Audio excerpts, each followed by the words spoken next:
দুই দেশের মধ্যে যে সম্পর্ক এটাকে এগিয়ে নিয়ে যাওয়ার জন্য কি কি করতে পারি আমরা আগামী দিনে তারা উৎসুক।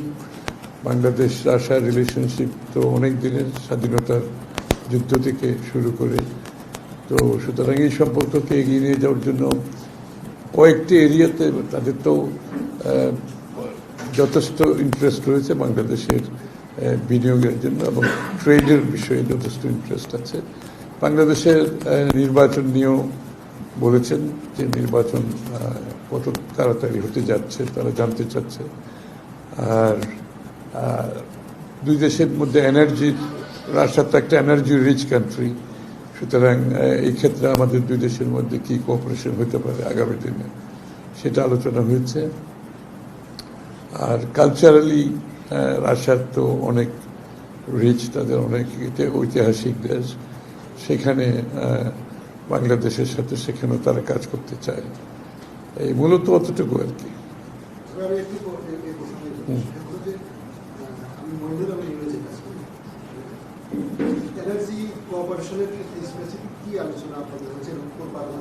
এটা তো হচ্ছে রাশিয়া তো ধরেন অয়েল মানে গ্যাস রিচ কান্ট্রি।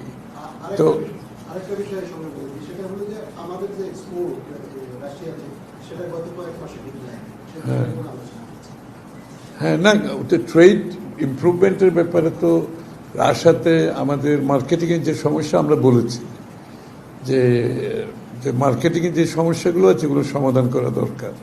যে রাশিয়াতে আমাদের মার্কেট অ্যাক্সেস সহ ট্রেডের সাথে যে ট্রেড ফ্যাসিলিটেশনের যে ইস্যুগুলো আছে, কিছু কিছু সমস্যা আছে, তাকে বলা হয়েছে, আমরা ওনাকে বলেছি। তো ওনারা এগুলো সহজীকরণের জন্য কাজ করবে আগামী দিনে। আর হ্যাঁ, ব্যাংক ওইটা বলেছি, আমি ওই কথা এক্স্যাক্টলি বলেছি যে ব্যাংক ট্রানজ্যাকশন এটা বড় সমস্যা রাশিয়ার সাথে, যে জন্য ট্রেডের অপরচুনিটি আছে, সুযোগ আছে, কিন্তু ট্রেড ফ্যাসিলিটেশনের জন্য যে বিষয়গুলো বাধাগ্রস্ত করছে সেগুলো আলাপ হয়েছে, সেগুলো সহজীকরণের ব্যাপারে তারা বলেছে, সেদিকে তারা নজর দেবে। এবং স্বাভাবিকভাবে আমরাও তো বিগত দিনে রাশিয়ার সাথে ট্রেড ফেয়ার করেছি, বিএনপি যখন ক্ষমতায় ছিল তখন। এগুলোকে প্রোগ্রেস করতে গেলে তো অ্যাগ্রেসিভলি একটা মার্কেটেও যেতে হয়, আর এগুলোর জন্য কাজ করতে হয় বাইলেটারালি। তো সেই কাজগুলো আমাদেরকে করতে হবে।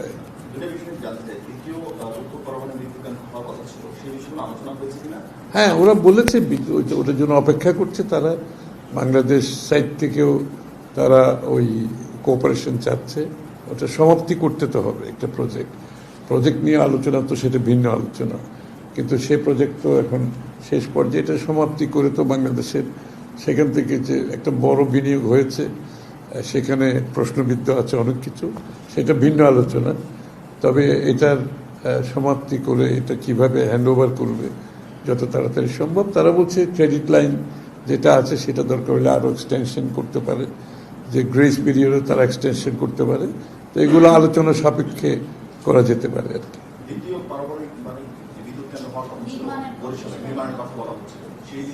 সেই বিষয়ে আলোচনা হয় না, তারা জানতে চাচ্ছে নির্বাচন কবে, কত তাড়াতাড়ি হবে। সেটা তো আসলে সবগুলো বিষয় তো এখন একটি নির্বাচিত সরকারের যে সাথে সবাই তো কাজ করতে একটা কমফোর্ট আছে সকলের। তো সেজন্য তো সকালেই অপেক্ষা করছে, শুধু রাশিয়ান নয়, যাদের সাথে আমাদের বিভিন্ন ইস্যুগুলো আছে, আনরিজলভড আছে, কিংবা ভবিষ্যতে হওয়ার সম্ভাবনা আছে, সেটা সরকারি লেভেলে বেসরকারি লেভেলে সব ক্ষেত্রে এগুলো একটা অপেক্ষায় আছে। তো তারা সবাই চাচ্ছে নির্বাচনের মাধ্যমে নির্বাচিত সরকার আসলে এই সিদ্ধান্তগুলো নিতে অনেক সহজ হয়ে যাবে। এবং এই সিদ্ধান্তগুলো তো অনেকগুলো স্বল্পমেয়াদী সিদ্ধান্ত না, অনেকগুলো দীর্ঘমেয়াদী মধ্যমেয়াদী সিদ্ধান্ত আছে। তো স্বাভাবিকভাবে তারা অপেক্ষা করছে সবাই নির্বাচনের জন্য, নির্বাচিত সরকারের জন্য। Thank you. আমার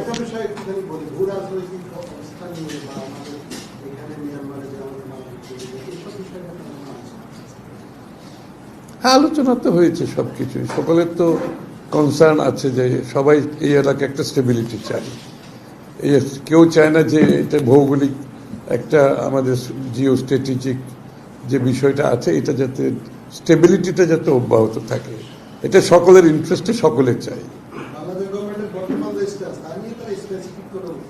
না, তারা সবাই স্টেবিলিটি চাচ্ছে। যে আসলে এই অঞ্চলটা যদি স্টেবিলিটি না থাকে তো বাকি কোনো কাজে তো এখানে হবে না।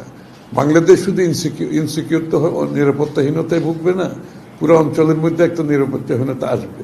এটা তো দ্বারা কেউ লাভবান হবে না।